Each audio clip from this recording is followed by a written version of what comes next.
let's talk about this worksheet, but not the whole thing. This is all just review, but I want to go over some of the ones people are more likely to run into problems here or there on, including this one. That many grams of aluminum reacts with that many grams of chlorine gas, making aluminum chloride. Which reactant is excess? Calculate leftover number of grams, calculate mass produced. So let's talk about how to do these. You don't necessarily have to do them in this order. You can do one calculation that actually leads you toward doing all of these things. So here's what we're going to do. I'm actually going to do this one first. This will give me the answer to this, and then I can, from that, figure out the answer to this. So in order to do that, of course, it's giving me information about one chemical and ask me a question, and I have to respond with an answer regarding a different chemical. So that tells me I need a balanced equation. So aluminum plus chlorine gas reacts to make aluminum chloride. And I know it's aluminum chloride because aluminum is a 3+ ion, chlorine is a 1- ion. You can prove it to yourself by inspecting their location on the periodic table. And when you switch the charges, it makes 1 aluminum, 3 chlorine, so that's why it's aluminum chloride is that formula. So given that that's sort of what we're looking at, let me try and center this paper a little more. There we go. There we go. Okay, good. Just setting focus properly. So given that that's what we're looking at, you are going to then need the molar mass of all this in order to go from grams of what you're given to moles of what you're given to moles of what you're trying to find to grams of what you're trying to find, because we are doing that grams to moles to grams sort of way of solving this. So for aluminum, periodic table tells us that it is 26.98 grams per mole. For chlorine, if you round to the hundredths place, it's 35.45. So that's 35.45 times 2, because it's Cl2, gives 70.90.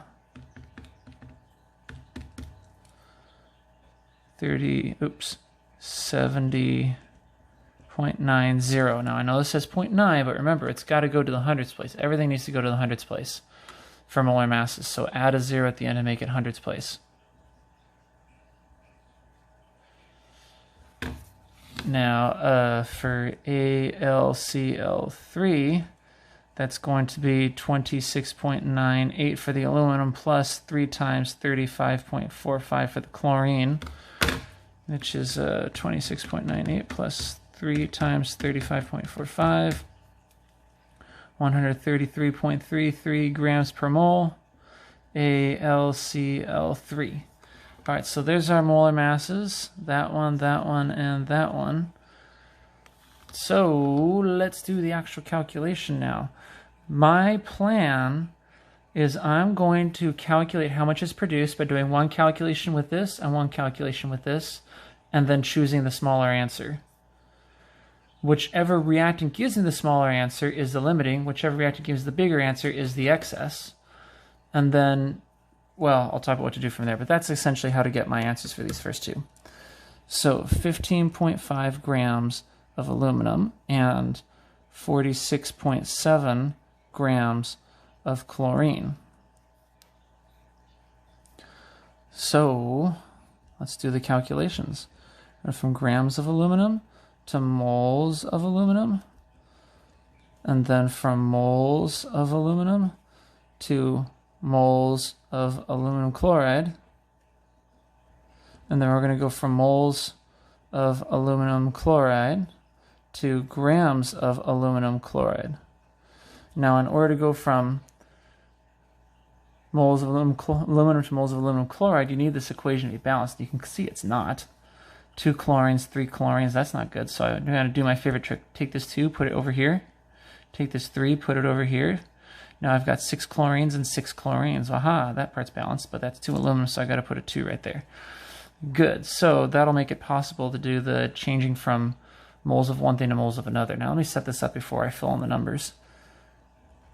So grams of chlorine go on bottom so that they can cancel with the grams of chlorine. Moles of chlorine on top. And then moles of chlorine here to cancel, and then moles of AlCl3. And then from moles of AlCl3 to grams of AlCl3. Now let's fill in the numbers that'll allow us to do the calculation. So let's begin with aluminum, where 1 mole has a mass of 26.98 grams. We got that right here. For chlorine, that's 1 mole has a mass of 70.90 grams. For the balanced equation, aluminum chloride has a 2 next to it, so I put 2 next to the aluminum chloride. Aluminum has a 2 next to it. And then chlorine has a 3 next to it. And then aluminum chloride has a mass of 133.33, so 1 mole is 133.33 grams. And 1 mole is still 133.33 grams. So that's filling in the numbers. Now for the actual calculation. First, the 15. 15.5. Let's see, there we are. 15.5 divided by 26.98 equals. Now, timesing by 2 divided by 2 doesn't do anything. These just undo each other. But nonetheless, I'll prove it to you. See? Pay attention. 0.5744 blah blah times 2 equals, divided by 2 equals, still the same number. And then times 133.33 equals 70. Oh, we got to decide how to round instead of me save some space. So that's the raw calculator number. 3 sig figs, 4 sig figs, infinite sig figs, 5 sig figs. So let's round to 3 sig figs. So the mass of aluminum chloride produced, is it 76.6 grams of aluminum chloride? Or is it some other number? Let's find out by doing this calculation here. 46.7 divided by 70.90 equals, times 2 equals, divided by 3 equals, times 133.33 equals 58. You got to round to 3 sig figs, 4 sig figs, infinite sig figs, 5 sig figs. Okay, 3 sig figs it is. 58.5.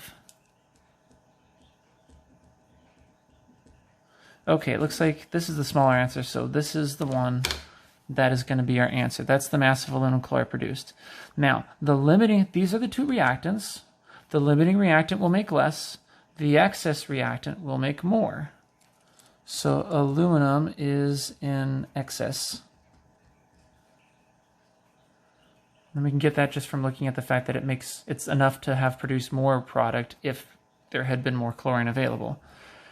So now we know that not all of the aluminum gets used up, but we need to find out how much is going to be left over. So let's find out how much aluminum gets consumed by the chlorine. So I'm going to calculate how much aluminum is used up by the other reactant, the chlorine. So I'm going to write 46.7 grams of chlorine, and I'm going to go from grams of chlorine to moles of chlorine, and then from moles of chlorine to moles of aluminum, because I want to know how much aluminum is getting used up, because I'm trying to figure out how much is going to be left. And then I'm going to go from moles of aluminum to grams of aluminum. And then filling it in, 1 mole is 70.90 grams. For chlorine, that's the mass of 1 mole. From the balanced equation, 3 moles of chlorine, 2 moles of aluminum, and then 1 mole of aluminum has a mass of 26.98 grams. So let's find out how many grams of aluminum get used up. 46.7 divided by 70.90 times 2 equals, divided by 3 equals, times 26.98 equals 11.84 blah blah blah. Let's see, there's 3 sig figs here, so I'm going to count 3 sig figs, 4 sig figs, infinite sig figs, 4 sig figs. I'm going to round this to 3 sig figs. So 11.8 grams of chlorine, I forgot the level 2 right there, get used. So, whoops, sorry, I don't know why I just said chlorine. That many grams of aluminum get used. So it says you started with 15.5 grams of aluminum, and then you used 11.8 grams of them. What's left over? 15.5 minus 11.8 equals 3.7 grams aluminum left over. All right, so that's how you go about getting that one. All right, so I'm not going to go over everything on here because, again, this is all review, but nonetheless, let's look at a couple others. Here, let's go on to the back side. Okay. I mentioned this one because this is one that we've done somewhat, but it's good to have practice understanding that sometimes we give you one unit but ask for another different unit. Like here we give you grams and we ask for an answer in moles. Sometimes people forget that. They get so used to the grams to moles of what you're given, to moles of what you're trying to find, to grams of what you're trying to find, that they just automatically do this and fail to notice that it's asking for moles, not grams. So you have to keep that in mind. Let's see, what's it giving here? This many grams of zinc metal reacted with phosphoric acid, producing zinc phosphate and hydrogen gas. How many moles of phosphoric acid are required? Okay, so you are given information about one chemical and asked about a different one. This tells you that you need to use a balanced equation. So phosphoric acid is H3PO4. Zinc metal is Zn, and it produces zinc phosphate. Zinc is a 2+. Phosphate is a PO4 with a 3- charge. When you switch the charges, that's going to be 3 zincs and 2 phosphates. So Zn3, PO4, and 2 of them. And then hydrogen gas is H2. So that's that. And then, of course, you got to balance that in order to make that work. So let's see. That's 2 phosphates. So let's put a 2 right here. That way there's 2 phosphates on this side, making 6 hydrogens. Let's put a 3 here. That way it's 6 hydrogens. So, okay, 2 phosphate, 2 phosphate, 6 hydrogen, 6 hydrogen, 1 zinc, 3 zinc. Oh, let's put a 3 right there. Now it's 3 zinc and 3 zinc. Okay, now that's a properly balanced equation. So we got zinc and phosphoric acid, which means we need the molar. If we're going to do this, we are going to need the molar mass of phosphoric acid. So H3PO4 is going to be 3 times 1.008. 1.008 is the molar mass of hydrogen, so 3 hydrogens, plus 1 phosphorus is 30.97, and 4 oxygens. Oxygen rounds to 16.00, and that equals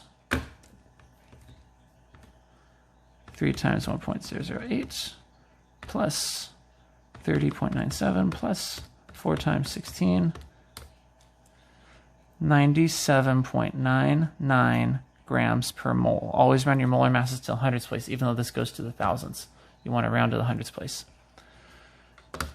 All right, so that's for that one. And then for phosphoric acid, and then zinc metal. Zinc is simply from the periodic table. That's 65 point, oh, make that focus. There you go, 65.38 grams per mole. All right, so 65.38 grams per mole. So, okay, well, here's how we're going to do it. Luckily, we're only given the mass of 1 reactant, so instead of doing 2 calculations, we can do just 1. Hooray! So, 17.5 grams of zinc is our given. And we're going to go from grams of zinc to moles of zinc. And then we can do our conversion from moles of zinc to moles of phosphoric acid. H3PO4. Now, you, the viewer, may be used to, and then add another one from moles of phosphoric to grams of phosphoric acid. However, it's not asking for grams of phosphoric acid, it just wants moles. Look, we've got it right here. We can stop right here with this calculation. So, zinc, we got to put that molar mass in there. 65.38 grams is the mass of 1 mole, like that, like so. And this comes from the balanced equation: 3 zincs and 2 for the phosphoric acid. So this divided by that times that divided by that. Let's do it. 17.5 divided by 65.38 times 2 equals, divided by 3 equals. So that is 0.17, and oh wait, what do I round? 3 sig figs, 4 sig figs, infinite sig figs. So I'm going to round to 3 sig figs, 0.178. Don't forget to unlike this, make sure you specify your chemical identity, H3PO4.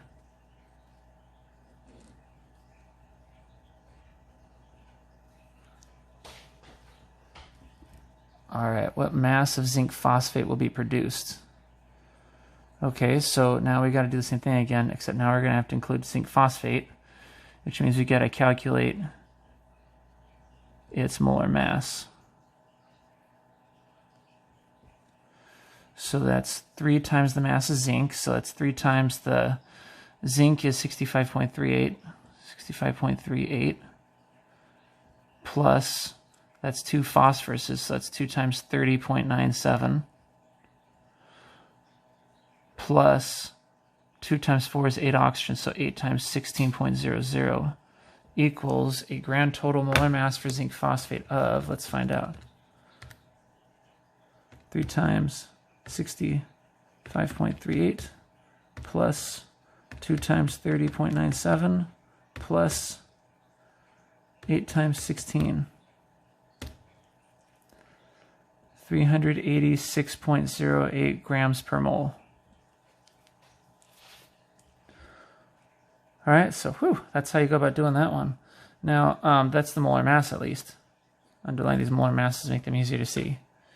So now it's asking what mass of zinc phosphate will be produced. So I got to take my given again, 17.5 grams of zinc. And because it asks for mass, now I do have to do the grams to moles to grams. So grams of zinc gets converted to moles of zinc.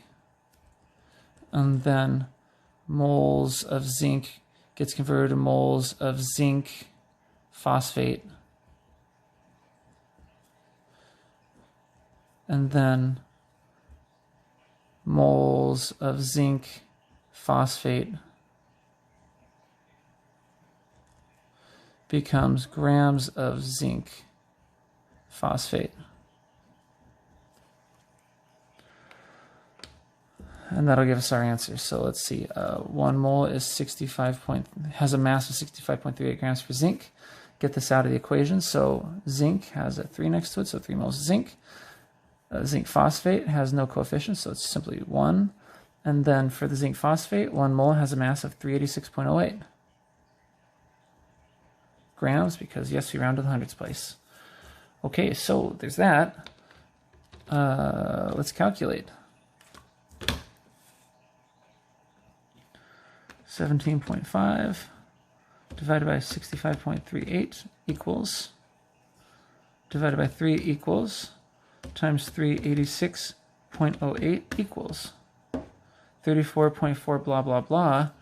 And then what we do with this is recognize that we have 3 sig figs, 4 sig figs, infinite sig figs, and 5 sig figs. So we got around to 3 sig figs, so 1, 2, 3 sig figs, 34.4. And don't forget, even though it's not here, make sure you include the chemical identity. Zinc phosphate.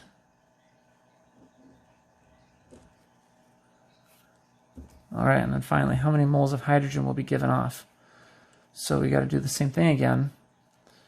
17.5 grams of zinc times, and then grams of zinc to moles of zinc. And then we're going to go from moles of zinc to moles of H2. And people are often tempted to go from moles of H2 to grams of H2, but look, it's asking for moles. We've got moles. So grams of zinc cancels grams of zinc, moles of zinc cancels moles of zinc, moles of hydrogen is going to be the correct thing that you want. So let's just fill it in. 1 mole of zinc has a mass of 65.38 grams. And then we get this out of the balanced equation with zinc has the 3 next to it, so 3 moles of zinc, and then hydrogen gas has a 3 next to it, so 3 moles of hydrogen gas. So this will give us the answer right here, actually. So 17.5 divided by 65.38 equals, and then this won't do anything, so we can just go with this. But just to prove it, times 3 equals divided by 3 equals, same number we just had a second ago. Let's round that off, of course, to 3 sig figs, or 4 sig figs, or infinite sig figs. Yeah, let's make it 3 sig figs. Okay, so that's why the answer is 0.268, because you're rounding right here, and that 7's next to a 6, so it goes up. So 0.268 moles, and make sure to always specify your chemical identity when giving any number and unit.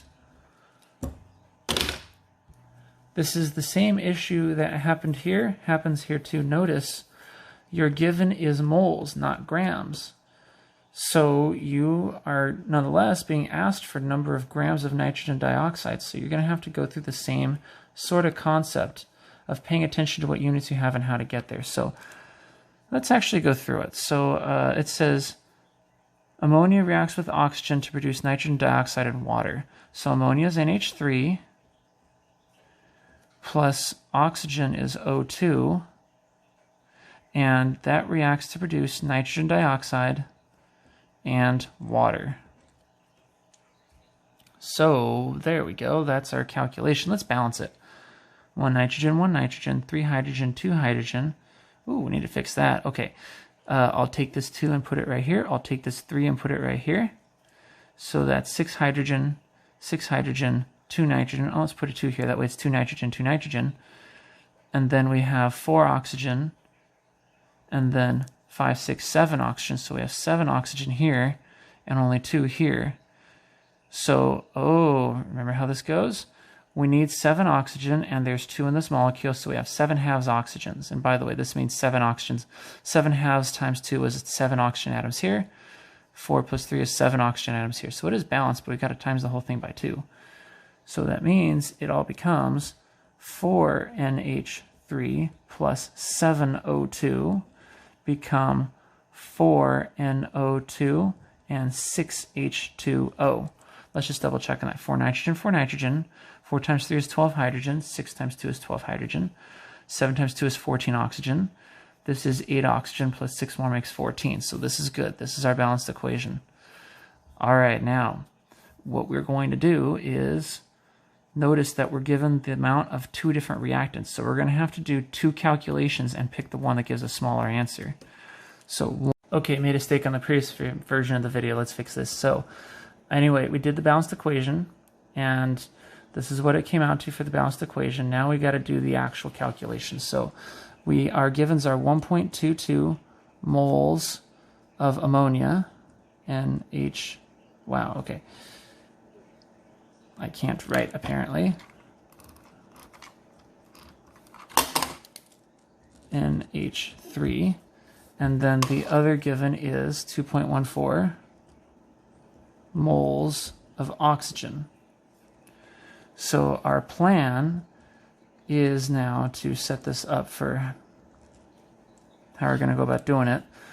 So we're going to be going from moles of what we're given, in this case NH3, to moles of what we're trying to find, that's nitrogen dioxide. So moles of NO2. And then, because it's asking for grams, we got to go from moles of NO2 to grams of NO2.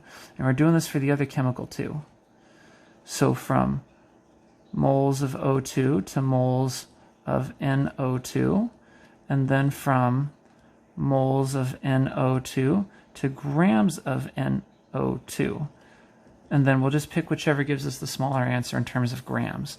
Now these will come from here, the balanced equation, but these, we need the molar mass for NO2.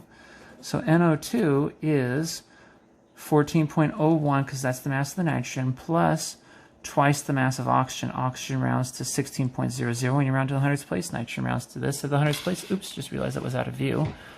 There we go. So this is the work for molar mass. We add that up, it comes out to 46.01 grams per mole NO2. So yay, we can take that and plug that in here. Now 1 mole weighs this many grams, so 1 mole weighs 46.01 grams for NO2. And we've got the same thing in both these equations, so we can put it in both places. 1 mole weighs 46.01 grams. Now that just leaves this to fill in, and remember it comes from the balanced equation. So NH3 has a 4 next to it. NO2 has a 4 next to it. All right, they're both moles of NO2. And then O2 has a 7 next to it, so that's a 7. So let's do the calculations. 1.22 this doesn't do anything, but just to prove it, times 4 equals divided by 4 equals, look you back to the same number, and then times 46.01 gives 56.1, and why? Because it's 3 sig figs, infinite sig figs, and 4 sig figs, so 3 sig figs it is. 56.1 grams of NO2. Now I know that matches this, but nonetheless we need to go through the whole process to show you what you should be showing, because even though this matches the key, a student is expected to show all the work. So 2.14 times 4 equals, divided by 7 equals, let's see, and then, oops, I pushed the wrong button. Let's see, 2.14 times 4 equals, divided by 7 equals, and then times 46.01 equals that. So, oh, that didn't work out very well. I'm having trouble with the calculator. Times 4 equals, divided by 7 equals, times 46.01. There we go, that's what I was expecting to see. 56.3 grams of NO2. That's the answer I was expecting. Okay, so they're very close, but nonetheless, this is the smaller one. You choose this as your final answer, and that's, of course, a match for this. Make sure, unlike this, though, that you included the chemical identity. All right, that should take care of it.